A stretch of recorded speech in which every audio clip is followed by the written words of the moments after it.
Jusqu'à 9h, Good Morning Business. Jean-Eudes Duménil, secrétaire général de la CPME, qui représente bien évidemment les TPE, les PME, les ETI, 3 millions de salariés. Est-ce que vous vous inquiétez pour rien? C'est l'avis de Jean-Marc Daniel qui dit de toute façon, le NFP ne fera jamais son programme, ils ne veulent même pas gouverner. Donc la question de l'augmentation du SMIC, c'est se faire peur avec pas grand-chose. Ou est-ce que vraiment là, il y a des inquiétudes à avoir? Si seulement on s'inquiétait pour rien. Déjà, on s'inquiète pour la situation actuelle, pour l'attentisme économique et pour le fait que les investissements et les recrutements sont aujourd'hui, à l'heure où on se parle. Ça, c'est même pas une inquiétude, c'est un constat. Il y a des offres qui disparaissent là. Tout simplement. Ensuite, il va y avoir quand même des échéances. Alors, on peut tergiverser ce qui va se passer, que ça va être appliqué en totalité, en partie ou autre. Le vote du budget, par exemple, on sait très bien que les choses doivent intervenir à partir de la rentrée. Donc on parle dans 2 mois, on ne parle pas dans 1 an. S'il n'y a pas de vote du budget, il se passe quoi ? Il se passe qu'il y a tout un tas d'investissements qui vont être gelés. Les collectivités locales vont arrêter leurs projets. Donc il y a tout un tas d'entreprises qui travaillent avec l'État, avec les collectivités, qui vont se retrouver en grande difficulté. Et déjà, il faut bien avoir conscience que la situation économique était difficile. Pour mémoire, en 1 an, plus 18% des défaillances d'entreprises, et on n'est pas simplement sur des toutes petites entreprises. Oui, ça monte aux ETI, désormais. Sûr, mais oui. Donc, avec voilà, tout un écosystème du coup qui prend l'eau quand il y a une grosse ETI qui commence à évidemment à avoir des difficultés. Mais qu'est-ce que vous leur dites aux hommes et aux femmes politiques? Vous leur dites débrouillez-vous, sortez une coalition, débrouillez-vous, faites quelque chose. C'est pas à nous de faire leur boulot pour trouver une majorité, mais on leur dit aussi qu'il y a un certain nombre de mesures, si elles devaient être appliquées demain, qui seraient absolument catastrophiques.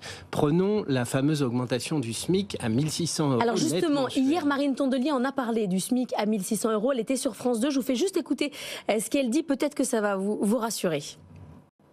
Sur le SMIC à 1 600 €, je vais vous dire sincèrement ce que j'en pense. La question est plus compliquée parce qu'on s'est engagé à le faire, mais on s'est aussi engagé à pas laisser tomber les très petites entreprises, les moyennes entreprises.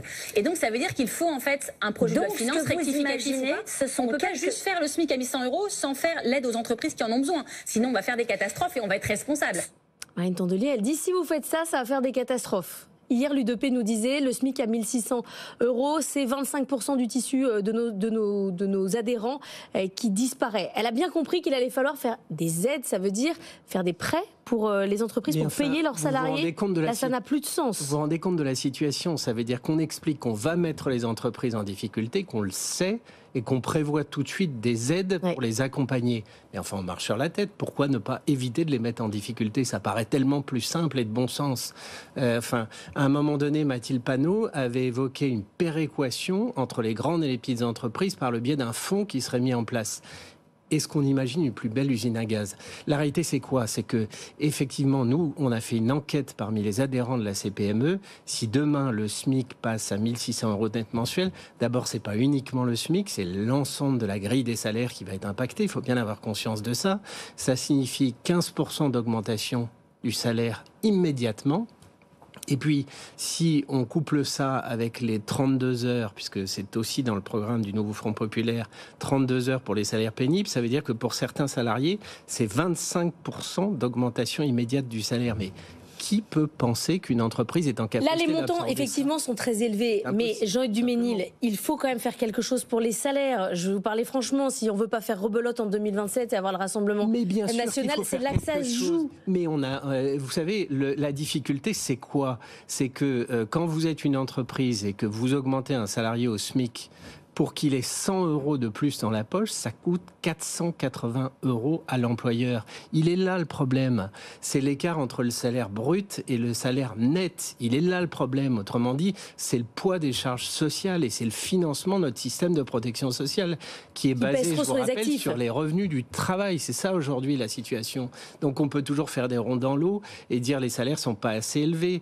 Les salaires, ils ont augmenté de 20% dans les 2 dernières années. Donc on a très largement rattrapé l'inflation, donc on ne peut pas simplement promettre des choses qui ne seront pas applicables derrière. Quand vous avez des entreprises, par exemple dans le secteur du transport routier, qui font 2% de marge, allez leur expliquer qu'il faut augmenter de 15% les salaires demain. C'est tout simplement pas possible. Et puis, autre conséquence, si vous augmentez les salaires pour les entreprises qui arriveront à survivre, il y en aura heureusement un grand nombre, elles augmenteront leur prix. Donc, quand on parle d'augmentation du pouvoir d'achat, ça sera un jeu à somme nulle. Voilà, c'est ce problème-là. On va bloquer les prix, Jean-Hugues Duménil. Bon, alors passons et si vous bloquez les prix, il se passe quoi? Là, on connaît le raisonnement. En même temps, vous avez augmentation du prix de l'électricité, des charges, etc. Et que vous arrêtez de vous installer sur ce marché, vous arrêtez de produire. Et ensuite, il y a des pénuries. C'est ça qui va se passer. C'est le mur de la réalité. Voilà, c'est ça qu'on dit. Tout ça. Un mot sur la simplification. Là, il faut reprendre clairement le projet de loi tel qu'il était et aller jusqu'au bout. Évidemment, on propose depuis très longtemps ce qu'on appelle un test PME, qui est une mesure de bon sens purement et simplement, qui consiste à dire ça fait des années qu'on a des chocs de simplification et finalement on se retourne 2 ans après en disant bah ok on a retiré des mesures mais on en a ajouté d'autres. Le test PME, c'est de dire on expérimente les mesures avec de nouvelles contraintes sur les entreprises. Pourquoi est-ce qu'un texte sur la simplification ne serait pas un premier symbole dans une nouvelle assemblée en mettant tout le monde d'accord? Voilà, on peut être d'accord, exactement. Voilà. Par exemple. Comme quoi on trouve des points d'accord. Merci d'avoir aidé ce matin, Jean-Hugues Duménil. Merci d'avoir été avec nous, secrétaire général de la CPME.